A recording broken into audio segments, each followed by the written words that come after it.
Hello and welcome to the Trading Zone. I'm Joe Teague, Equity Armor Investments. With me is Brian Stutland here, Equity Armor Investments, also portfolio manager, and we have a great show today, don't we, Joe? Yeah, we have a fantastic show today. Thanks everybody who's joining in live. Thanks everyone who's watching later. It's really great to have you all here. It means a lot to us, and I want to wish a personal, very happy birthday over the weekend to the one and only Brian Stutland. Way to go, buddy. Yeah, the big 49, 1 year left until it's all downhill and half a century mark. So yeah, I'm feeling a little bit old, Joe, no doubt about it. But hey, money never sleeps, so just got to get back at it and start trading it up today. So what do we got here? Yeah, 49 is the new 39 is what I hear. Right. Well, it's great to have everybody here again. We got a big show. We want to get into it. We got a big inflation metric this week. People say this is the Fed's preferred inflation metric. For me, there's not a lot else going on out there, but any inflation data is going to be hotly anticipated, and this will move the market. So don't sleep on this week. It's going to be a big market moving action later in the week.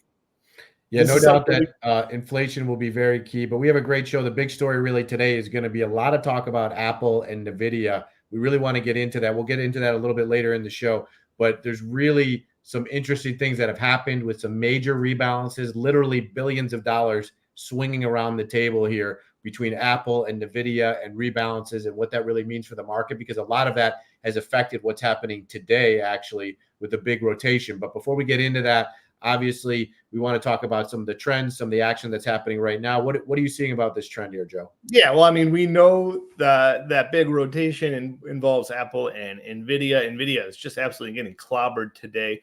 People are saying, but wait a minute, all the gains are concentrated in NVIDIA. If NVIDIA goes down, the market's going to collapse. Well, that's not at all what happened today. The market's gobbling up those losses, putting that money to work in other places, selling their NVIDIA, buying some other things which are a little bit cheaper. And the trend just continues to be higher here, Brian. We're right in the middle of this upward green trend line here. I think there's no reason, like I keep on saying, for us to adjust our positions until this trend changes. This trend is undeniably bullish, and it continues to drag stocks higher. Yeah, it really does. And it seems like, the bull market's been on. We've had muted volatility in the treasuries market. We've had muted volatility overall. And sometimes, when that happens, yes, people can use the contrarian side that people are, sleeping too easy on this market. It's a sleepy bull run. But really, all systems are go in terms of valuations, in terms of where interest rates are. And so it seems like this trend is, it's sticking in place and it's moving higher. Yeah, and speaking of moving higher, we also have the Skew trending a little bit higher here, Brian. This is the price of S&P 500 25 delta puts versus 25 delta calls. So these puts are becoming slightly more expensive relative to the calls. So this actually has been a decent sign for volatility trending higher. And when you get volatility as low as it was around that 12 area, yeah, it makes sense that volatility can go higher, even if the market is also going higher. We'll get into that in a little bit. Actually, let's get into that right now, Brian. Looking at the VIX Futures Curve here. We're right in the middle here. This blue line is us here, Brian. Pretty steep spot where we're at from the front month to the cash. The cash below 14, the front month right in the middle of 14. But I want to kind of just point this out real quickly. Front month is July, Brian. The second month is August. This third month is September. Do you know what the fourth month is? Well, that would mean it's October, and the fourth month is October. You don't have that on this chart, but I think we should talk about it, right? Yeah, the fourth month is October, and the VIX is 30 days implied, so that'll be November volatility. October is measuring. Is anything happening in November this year? Yeah, we have a major event. It's called the election for the United States of America. We'll either have a repeat old president that we once had before, or we'll continue on with another 4 years. But I think we'll have a current old president, either a repeat old or a current. Yeah, right. Both old. Oh God. But when you look at it here, the VIX futures that October future is above 18 right now, which is remarkable. So we really see this steepening out happening, going all the way out to that election timeframe, people expecting volatility to pick up. And we've seen stats out there. When you look at election years, the VIX tends to be about 20% higher as you move from July of an election year to the actual election time of November. And so the VIX futures are reflecting that. The curve is starting to price a little bit higher up than we saw, a month or 2 months ago. When you look at the Skew index, like we saw, we're not seeing as many call buyers now that the market's raised to new highs. So more put buyers coming in, with the Skew index making higher lows. So all this is shaping up for some, decent sized movement to the market come September or October and into the election. Yeah, well, this has been the case. October has been bid all year long, but we're just getting a little bit closer. And we know we talk about volatility coming in waves and there's ripple effects. Well, right now we're getting a lot closer to the center. So these waves are going to get bigger and bigger the closer we get to this election. Yeah, and I mean, look, we're trading it. I mean, I don't necessarily would be a volatility buyer today. When we look at some of our VIX indicators that we use for trading for clients, it doesn't necessarily say buy volatility exactly today as a day trader. But this is something we're watching as we want to add hedging to our portfolio. Should we start to see things, momentum start to roll over, and we want to grab and own some of this volatility hedge protection. Yeah, I mean, one thing we should just point out, though, if we're thinking, if you're an advisor, just investor looking at this volatility and saying, hey, volatility is cheap right now. I know volatility is going to pick up around the election. I should just buy some November puts or some November straddles in the S&P 500. It's already priced in. So it's no free money to be had there on that. So volatility is already high in the election months. We expect it to pick up through there. But again, plenty of time for that to happen. It doesn't mean that volatility is a screaming buy right this very second. Now, last week I was talking about the MOVE Index and oil. Oil is so crucial to inflation. We're looking at oil met that high for 2024 was in March. That was back when people were saying, hey, inflation is too high. Maybe there'll be no rate cuts. Maybe we'll even have a raise before we get a cut. Oil fell back off of that level. And people said, oh, inflation's going down to zero. We're coming back in the middle of that range of the oil. Actually, a big rally recently in oil. So I think this is kind of a critical spot here for oil. Maybe you can kind of, make a case for a triangle wedge here. This is an important spot. It's not really giving me a clue one way or the other whether or not inflation is a problem or inflation is, completely solved. But it could be a spot where it could break to one side where I could say, hey, trends favor either inflation coming back or going away. Yeah, I'd be watching really like this more like $90 level in oil. If we were break above there, then I'd start to get concerned about some of the inflation picture. We obviously have a PC number. We talked about that. That's going to come out on Friday. And then the Fed's going to be able to digest that and try and figure out where interest rates are moving from there. If we can actually get 2 rate cuts, but it's more and more looking like maybe 1 rate cut before the end of the year.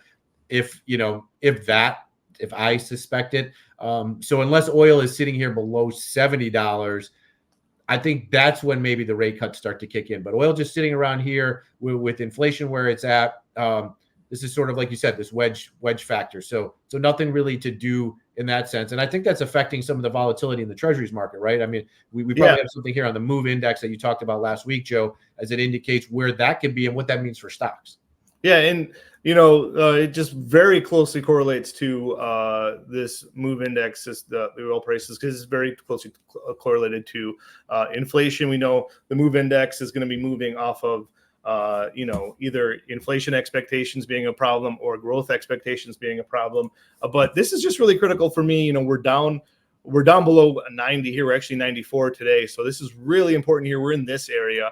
This is very good area for stocks. We know those tremendous years to own stocks in this area. So, bottom line is when the MOVE Index is going down, stocks are going higher. So I think that's a good sign in the short term. But Brian, I think we talked about this last week. Let's bring it into the big story this week. We teased it in the open. Let's talk about this rebalance we had going on Friday.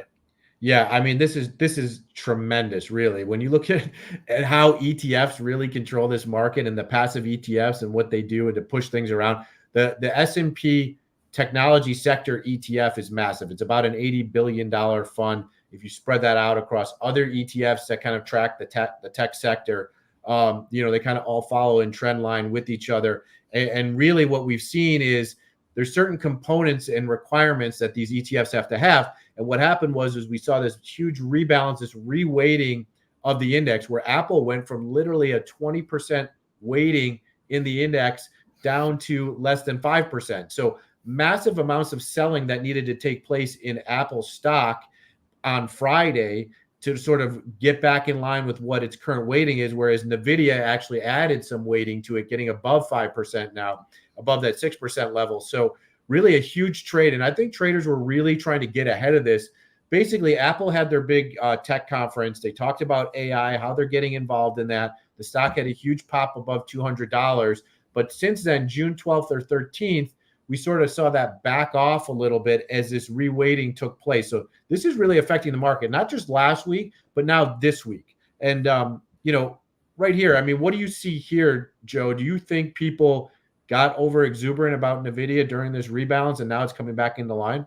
Yeah, well, some fascinating things happen between these two stocks over the past month for sure.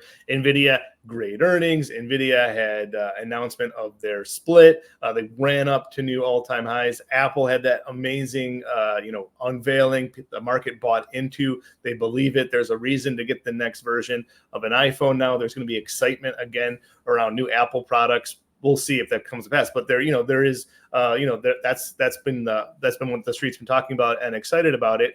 Apple had this awesome run up, and then for no reason at all, Apple kind of went sideways and lower, and NVIDIA kept going higher throughout the week last week until we kind of hit a breaking point. NVIDIA amazingly hit 140 and then backed off, and then Apple only today getting a bounce again. Yeah, and when NVIDIA's backed off here today, I think that's actually like trickled and ripple effect. I mean, we do a newsletter, right, Joe? We call it the ripple effect because you can't jump in and do a cannonball in the deep end and not expect the waves to reach the kids in the shallow end. So, that cannonball effect is NVIDIA itself. It's such a big weighting now in the S&P. And so when we saw that sort of run up and now back off, other stocks get repurchased and reweighting. I mean, we're seeing large cap value up. We were seeing that up over 1% at one point this morning on simply just a massive rotation. We saw banks being bid up, real estate being bid up this morning, energy stocks for whatever reason, a handful of them, Schlumberger up 3% this morning, really out of nowhere. And really, it seems like this massive rebalancing going on as we head into the end of the quarter. So we've got a big rebalance in the tech sector. We've got end of the quarter rebalancing in general. And I think this is creating quite a bit of rotation in the stock market. And we saw this Apple, NVIDIA sort of play out, and now it's re-reversing. And I like Apple right now. I think it didn't get the bid that it saw in other stocks. And let's take a look at Google versus Apple, right? I think we have a chart on that. Yeah. Well, this is sort of what I'm expecting in Apple, right? It broke down below sort of this 212 level. Now it's back above, but let's look at it versus Google, which also they've been tracking very likewise to each other. Obviously, we heard Google's going to be sharing sort of their regenerative AI programming with Apple on their devices, with Siri. And so those two were trending together. We saw this rebalance that needed to occur in the tech sector. Apple sold off, making this sort of double top. I expect it to run the same pattern as Google. What do you think, Joe?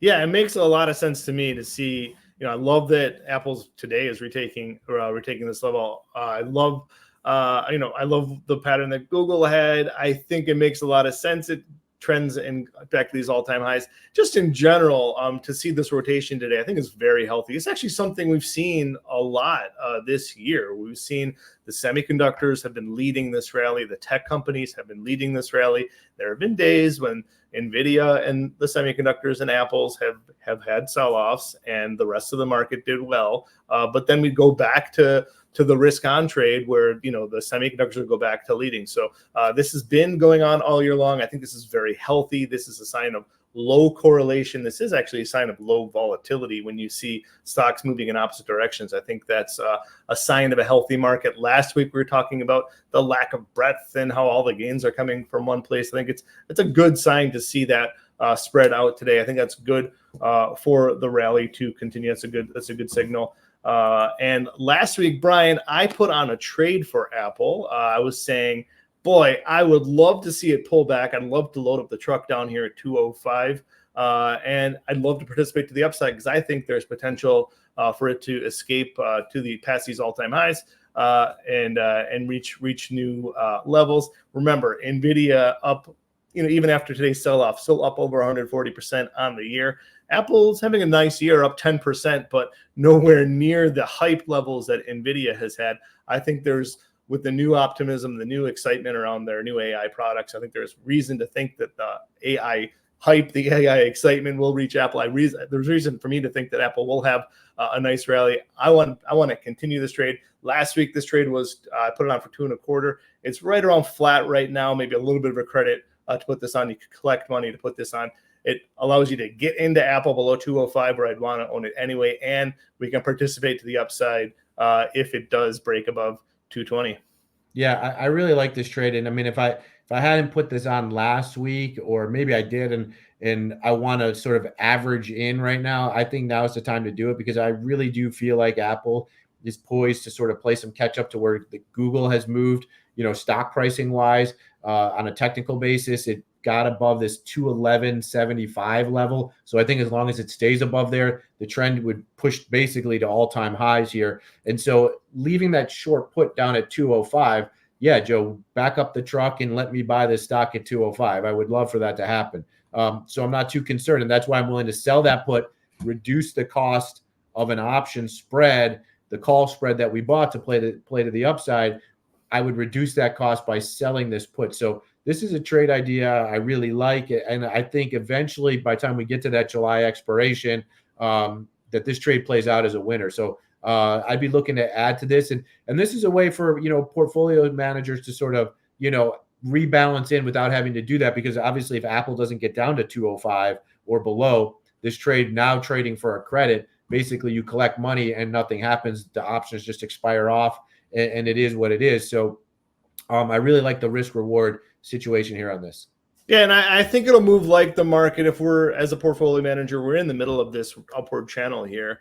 You looking at this green channel, you basically say, oh, I'd love to buy it on the bottom of the channel, sell it on the upper end of the channel. Now we're in the middle. How do we necessarily trade it? Well, we can do so. We can design this trade. We're going to participate if we do run up and touch that top. I think that's a good possibility. I'd love to buy more if it does trade off down at the bottom of this channel. So I do think that trade lines up exactly with this channel also. And fairly confident that's what we'll witness over the next month.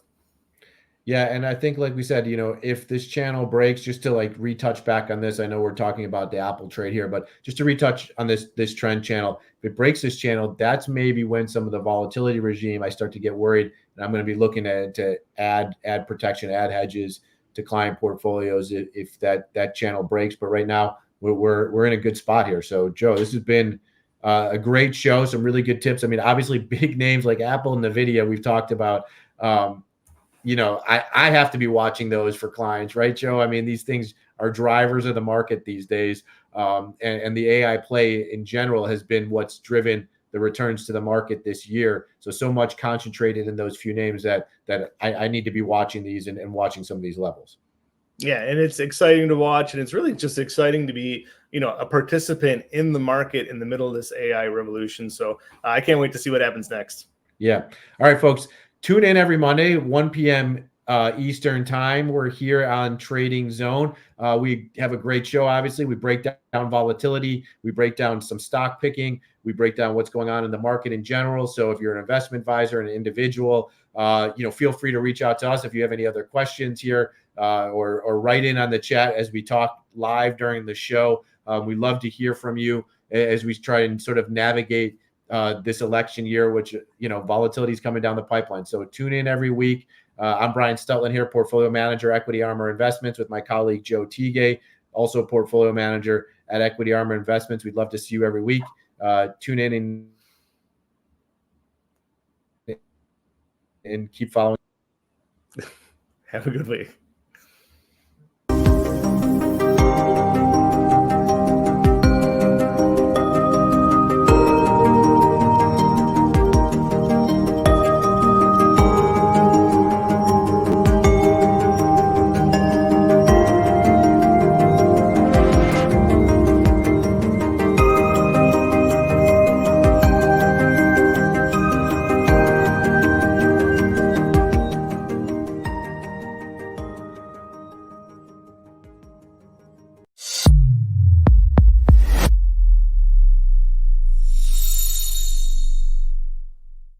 All opinions expressed by Tradier Hub contributors are solely the contributors' opinions and do not reflect the opinions of Tradier nor its affiliates and or subsidiaries. You should not treat any opinion expressed by Hub contributors as a specific inducement to make a particular investment or to follow a particular strategy, but only as an expression of their opinion. The contributors' opinions are based on their own personal research, but neither Tradier nor its affiliates and or subsidiaries warrants its completeness or accuracy, and it should not be relied upon as such. Any trades or positions discussed or referred to by contributors may or may not be actual live trades or positions. Such information is not intended to be financial or investment advice. Tradier Inc. is the parent company of Tradier Brokerage Inc. Tradier Brokerage Inc. and Tradier Inc. are separate entities with their own products and services. Securities products and services are offered through Tradier Brokerage Inc. Tradier Brokerage Inc. is an independent subsidiary of Tradier Inc., all rights reserved, member FINRA SIPC.